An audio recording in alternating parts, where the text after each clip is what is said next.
সশ্রদ্ধ চিত্তে শপথ গ্রহণ করিতেছি যে আমি আইন অনুযায়ী অন্তর্বর্তীকালীন সরকারের প্রধান উপদেষ্টা পদের কর্তব্য বিশ্বস্ততার সহিত পালন করিব। সংস্কারের মাধ্যমে গণতান্ত্রিক ধারা ফিরিয়ে আনার আহ্বান জানিয়েছেন তৃণমূলের রাজনীতিবিদরা। তারা বলেন, নিরপেক্ষ নির্বাচনের পরিবেশ তৈরির পাশাপাশি দ্রব্যমূল্য সাধারণ মানুষের ক্রয়সীমার মধ্যে নিয়ে আসাই হবে অন্তর্বর্তীকালীন সরকারের চ্যালেঞ্জ। গণতন্ত্র পুনরুদ্ধারে আমরা দীর্ঘ 17 বছর আন্দোলন সংগ্রাম করেছি একটি ফ্যাসিবাদ অগণতান্ত্রিক স্বৈরাচার সরকারের উৎখাতের জন্য। এতে আমাদের প্রায় 60 লক্ষ নেতাকর্মী হামলা মামলার শিকার হয়েছে, হাজার হাজার নেতাকর্মী গুম খুনের শিকার হয়েছে এবং স্বৈরশাসক আওয়ামী লীগের পতন হয়েছে। বৈষম্য বিরোধী ছাত্র জনতার গণ অভ্যুত্থানে একটি স্বৈরাচার আওয়ামী লীগের পতন হয়েছে। এখন আমাদের আন্দোলন চলমান, ভোটাধিকার পুনরুদ্ধার এবং গণতন্ত্র প্রতিষ্ঠার মাধ্যমে আমাদের আন্দোলন সফল হবে। আগে নির্বাচন ছিল একটা উৎসবমুখর পরিবেশে হতো, নির্বাচন আসলে সবাই কাঁধে কাঁধ মিলে আমরা ভোট কেন্দ্রে যেতাম।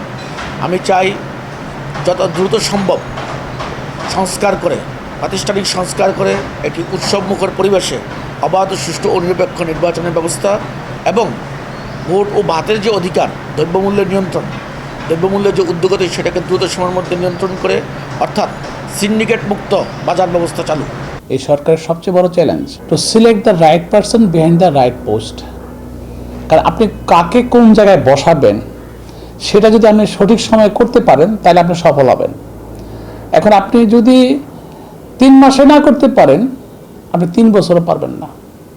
আপনি 3 মাসে যদি আপনি সেট না করতে পারেন তাহলে হবে কি, ওই যে আরও যে আপনার 33 মাস সময় আসতেছে, ওই 33 মাসে কি জনগণ সাফার করবে না?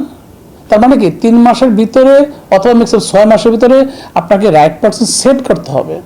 সেট হয়ে গেলে কিন্তু ট্রায়াল রানে যাবেন আপনি, যে রেজাল্ট আসতেছে কিনা, আশানুরূপ রেজাল্ট আসতেছে কিনা।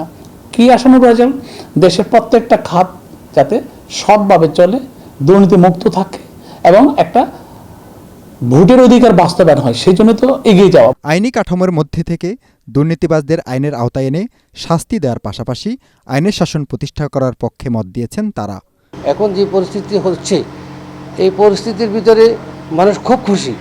এখন মানুষ এখানেই বলতেছে তারা নির্বিঘ্নে, নিরিয়াতে এই পরিস্থিতি যদি টিকে থাকে নির্বিঘ্নে তারা ভোট দিতে পারবে। এবং আমরা কামনা করি এই পরিস্থিতি টিকে থাকুক এবং এই পরিস্থিতি টিকে থাকলে দেশ উন্নত হবে। আমরা দেশের শান্তি চাই, আমাদের বিডারে যাতে আমাদের লোক না মারা যায়, আমাদের যাতে পড়শি হিসাবে আমাদের সাথে সুন্দর আচরণ থাকে, আমাদের সাথে যে অন্যায়গুলা সাপোর্ট দেওয়া হয়েছে, দেশবাসী শেখ হাসিনার বিচার চায়, শেখ হাসিনাকে ফিরিয়ে দিতে হবে। ফিরিয়ে এনে এদেশের যে অন্যায় উনি করেছে সেই আইনি ব্যবস্থার মাধ্যমে তার বিচার হবে, এটি আমরা আশা রাখি। আমার ভোট আমি দিব, যাতে অন্যজনের ভোট আমি দিব না, এই ধরনের একটা নির্বাচন কমিশনার হইলে যাতে সব কিছু সুন্দরভাবে সবাই ভোট লাইনে দাঁড়ায় ভোট দিতে পারে, রাত্রে যাতে ভোট না হয়, এইটাই আমাদের প্রচেষ্টা যে সুষ্ঠু নির্বাচন, শান্তিভাবে নির্বাচন চাই, সুন্দরভাবে মানুষ ভোট দিতে পারে। যেভাবে এই দুর্নীতি পরায়ণ সরকারের অধঃপতন হয়েছে, আমার মনে হয় এই দিক থেকে আমাদের শিক্ষা নেওয়া উচিত। প্রত্যেকটা যুদ্ধেরই কেউ পরাজিত হলে তারা পালিয়ে যায়, আর যারা জয়ী হয় তারা ইতিহাস রচনা করে। আমি মনে করি এই ইতিহাসটা সাফল্যের হবে, ইতিহাসটা আনন্দের হবে, এই ইতিহাসটা হবে আমাদের জন্য গৌরবের। নাগরিক সমাজের প্রতিনিধিরা বলেন, শুধুমাত্র অবকাঠামোগত উন্নয়ন হলেই তাকে উন্নয়ন বলা যায় না, নিশ্চিত করতে হবে সুশাসন। মিজান শাহজাহান, এটিএন বাংলা, ঢাকা।